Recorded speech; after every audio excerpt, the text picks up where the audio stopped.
President Bola Tinubu has signed the Judicial Office Holders' Salaries and Allowances Bill into law.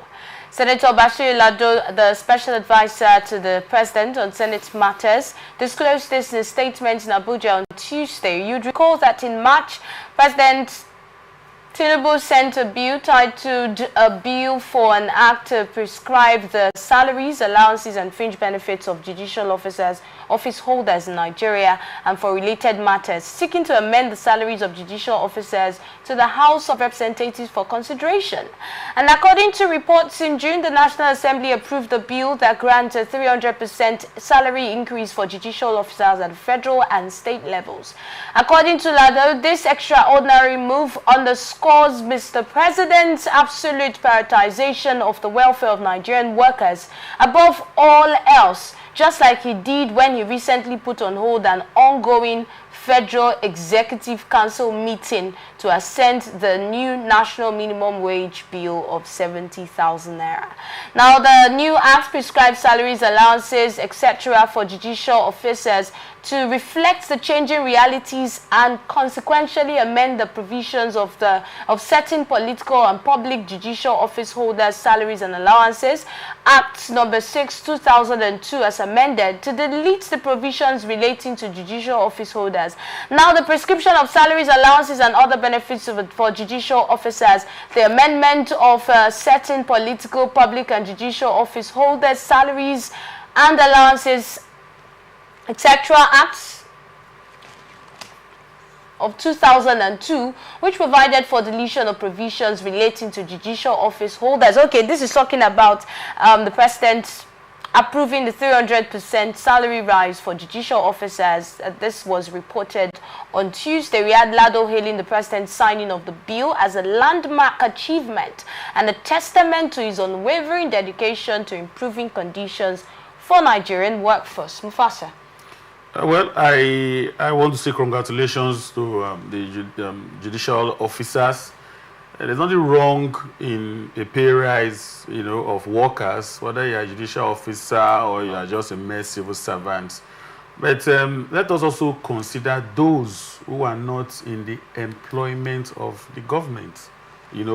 How do they benefit from such, schemes? We're talking about tackling the source of our economic woes, tackling the source of the starvation, the hardship of the people. But when you always want to concentrate on the symptoms, just as what the government is doing, the problem keeps waiting for you where it is. And as it's waiting, it's growing bigger. Now, fine, judicial officers will be getting large remuneration in terms of salary and allowances to withstand the economic realities that we are being faced today in the country.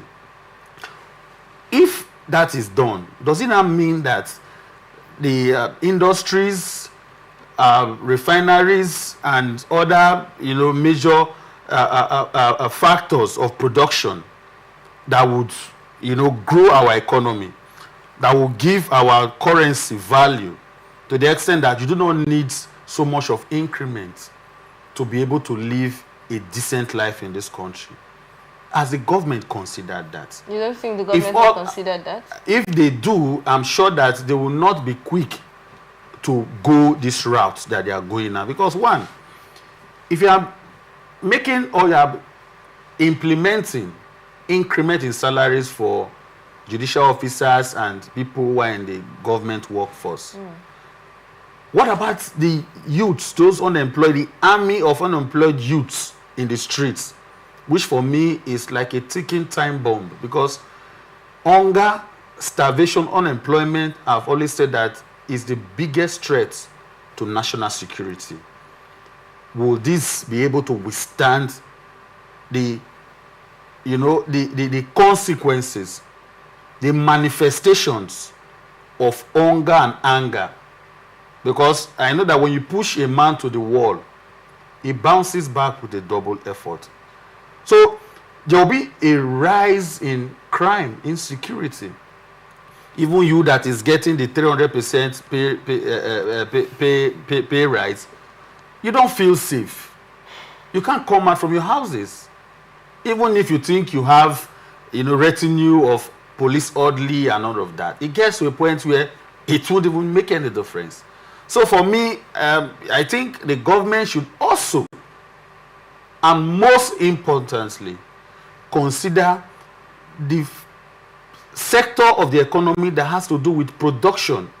Nigeria has to come back, sit down and think of ways to make us a viable, productive economy so that everybody can benefit from the dividends of governance, not just democracy. Because even in the military regime, people still get good life, unless, of course, it is a military government.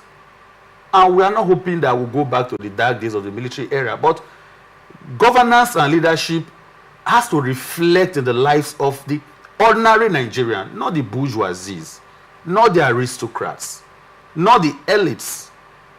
Let us look at those downtrodden, the masses, that youth in Bundu Waterside, that youth in the creeks that is interested in guiding pipeline, whereas you can channel your energy into more productive venture if the government provide for that. So for me, in as much as I have no problem in the increment of anybody's salaries, but the government should also consider those who don't have a means to earn a living. All right, Ambassador, your thoughts on this story?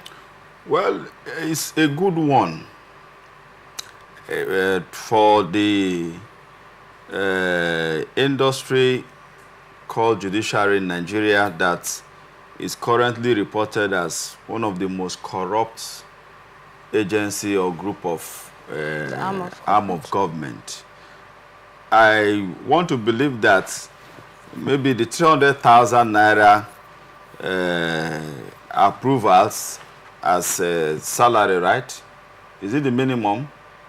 300% 300% increase. So with, as a benchmark. So with the 300%, so with the 300%, do we really know how much is the minimum wage?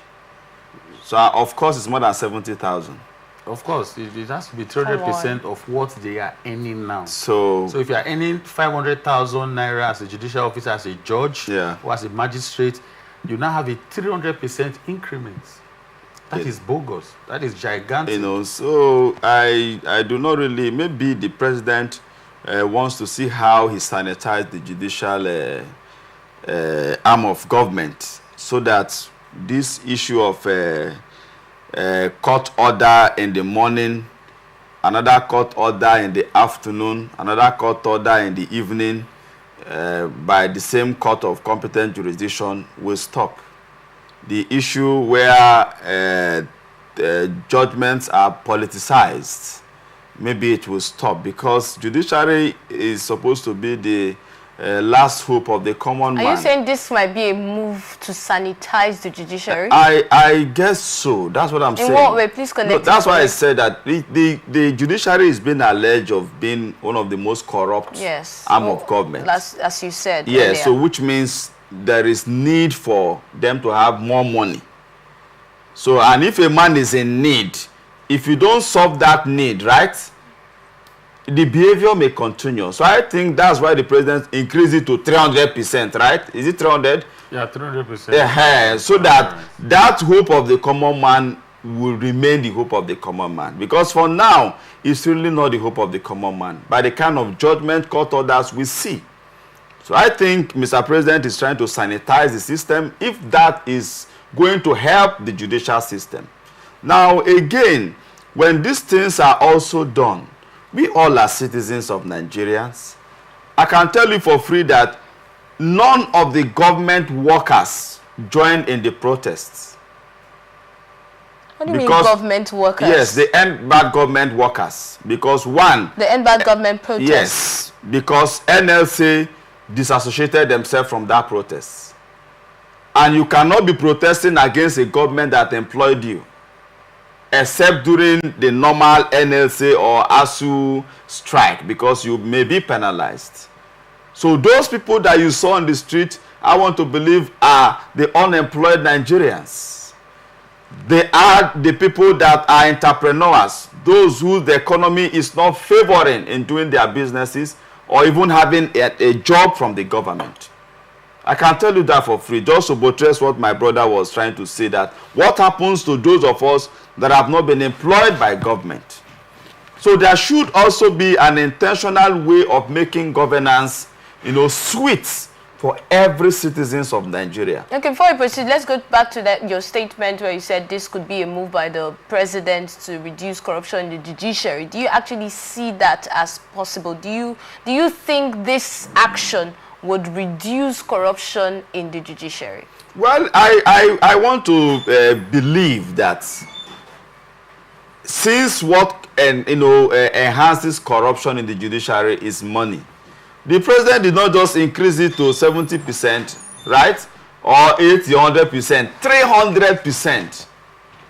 So that's a whole lot of money. Do you see it impacting that aspect of corruption? At this point in time, I will want to now plead with the judiciary that, having received the magnanimity of Mr. President and the Nigerian Senate to ensure that you have a better life above all of us, the common Nigerians, we want you now from henceforth to make us rely and see the judiciary as the hope of the common man.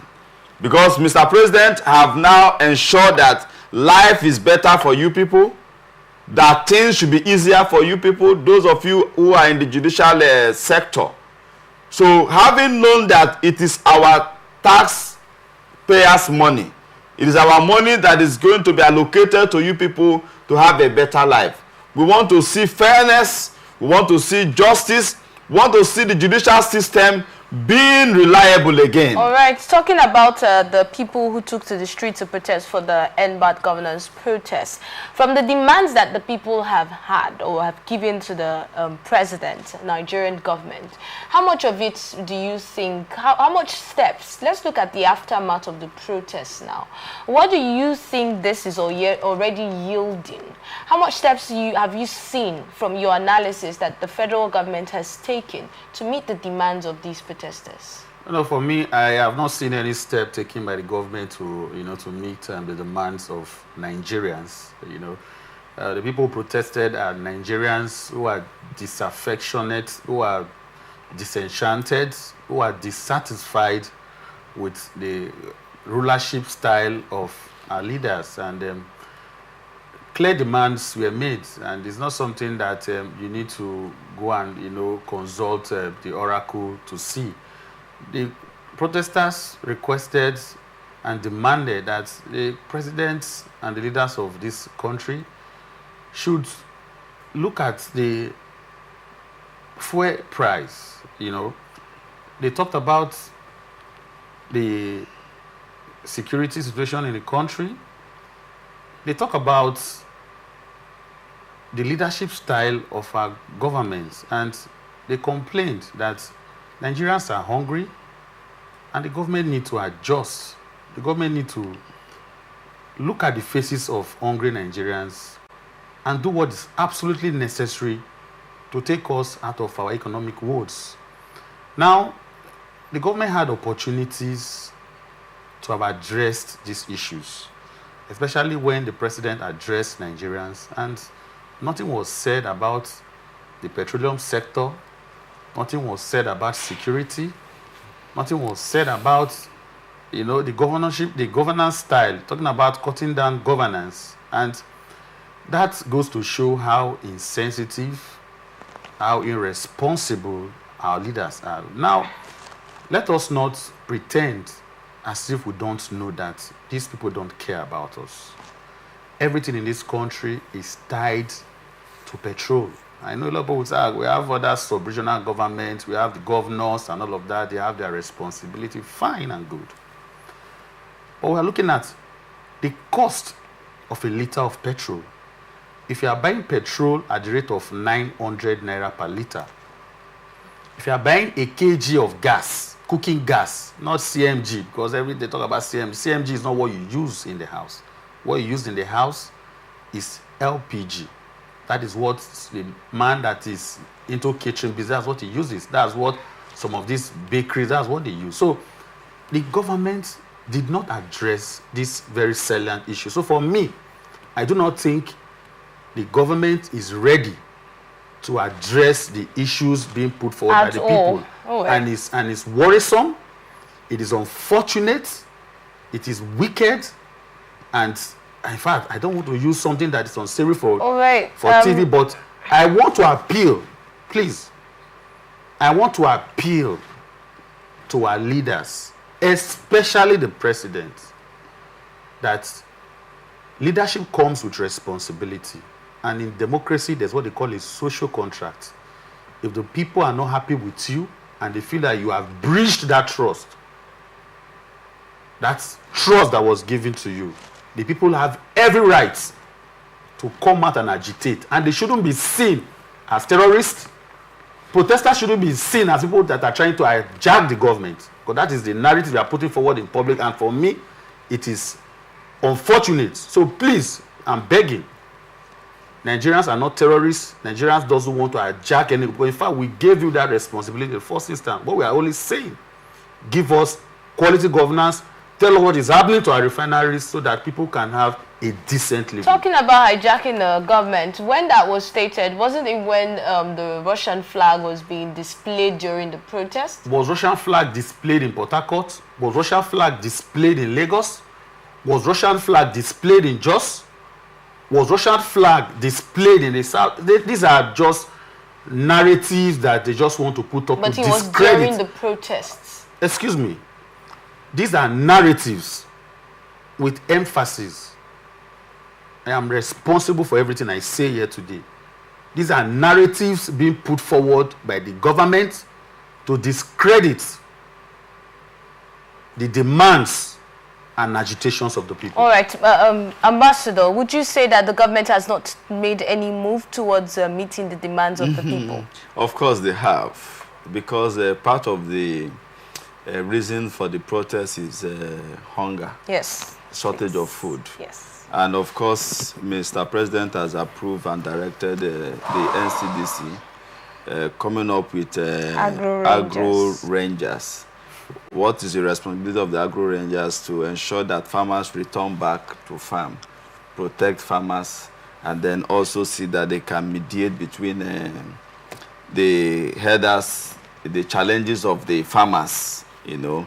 So let us watch and see how effective that is going to be, if it's going to boost our food production again. So they have come up with the solution, which, because our cry and our prayers has been, let the farmers go back to farm. They can't farm. That's why we're having food shortage. It's not as if it's a spiritual problem or it's government that has food and decide not to give to her citizens. So I think it's a good initiative by the federal government. It's a good one. So all we have also called is that... That's the only step you think the federal government has taken on the issue of hunger and food. Then the issue of subsidy. The president went ahead to say there's no going back on the issue of subsidy. That why there are already policies that they have put in place that's supposed to alleviate, not to take care completely, the issue, the aftermath of the subsidy. Like the transportation increase and the CNG buses? Exactly. And beside that, to the other soft grants that the president have also initiated.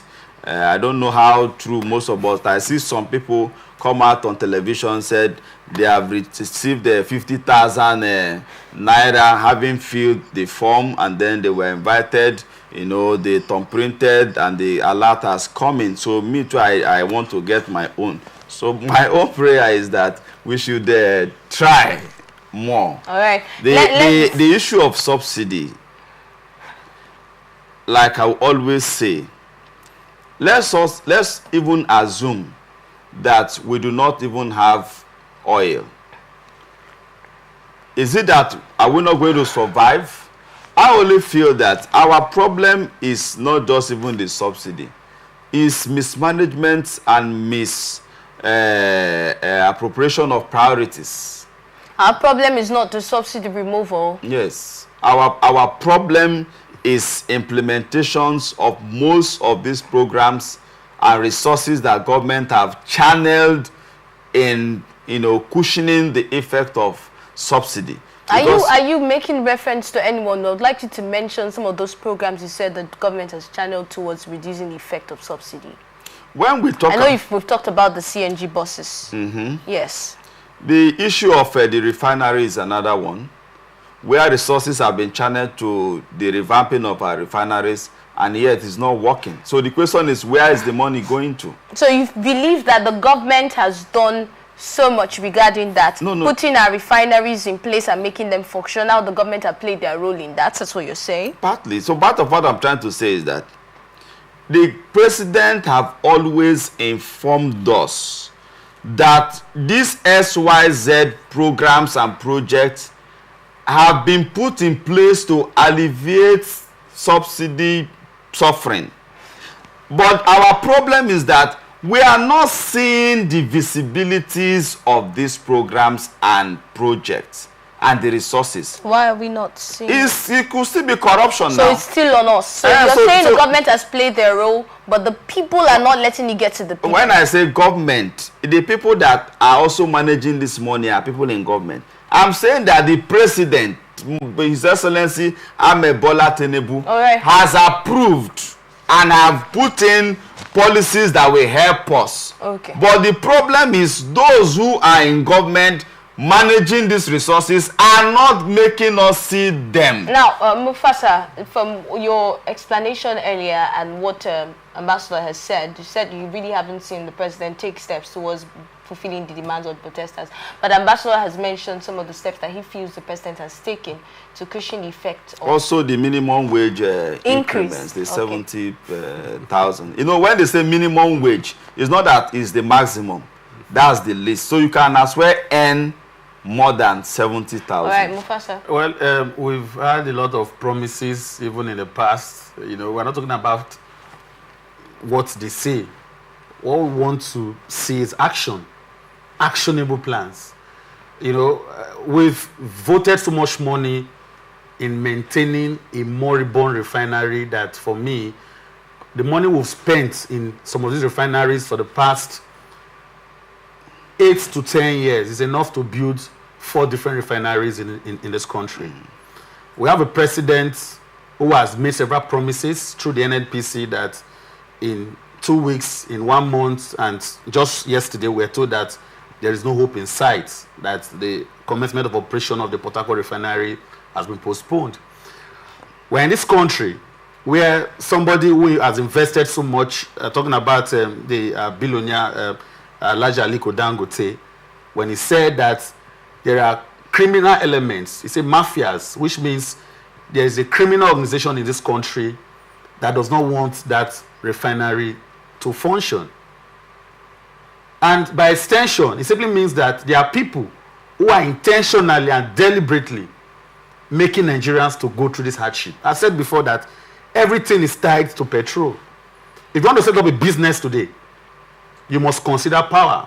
I don't want to go into that because the conventional, So you think the money that was put in, we've not seen the results? It's not thinking. What about the other things? The other aspect he mentioned is what I don't know. He said some persons are getting. Buses? My sister, if you listen to the news, just today. It's just today, I want to listen to tell me your analysis. Just today, we've been told by the government that they are not even sure because they've not even made plans and preparation. They don't have people that can, that can take care of these buses. It's in the news.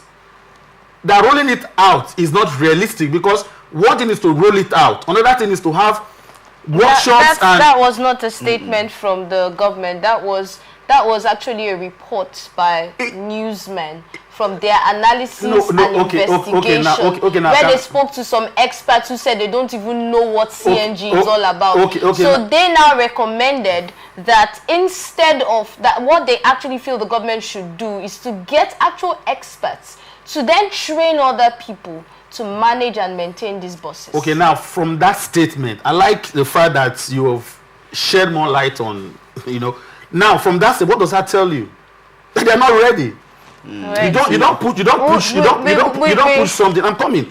You don't push something into the public. What they are doing to Nigerians is what could best be described as a phantom approach. There is no sincerity of purpose and intention, because if the government is serious about this CMG, they'll be talking about CMG since last year until this moment. I don't know if you've seen any. No, I have not seen, and I'm coming. I have not seen any CMG boss talk less of the stations that will dispense this, compressed natural gases. So for me, there is no sincerity on the part of government, Right. and it's intentional and deliberate. And unless Nigerians decide to call on government, because sovereignty resides with the people. They are not our lords and masters. They are meant to be our servants. They were elected into office by Nigerians. So they cannot continue to take us for a ride. On the I think, 30 seconds. Yes, on the issue of the CMG buses, I think I saw Mr. President commission about 20 pieces of it. Of course, the Aso Villa cannot accommodate all if there are more. And Innocent Motors, I think they're the ones responsible for that. So I think if they are managing, if they are the ones that produce it, actually, I think the maintenance will not also be a problem, because Innocent Motors have the factory here. They have the what it takes to maintain it. The speaker.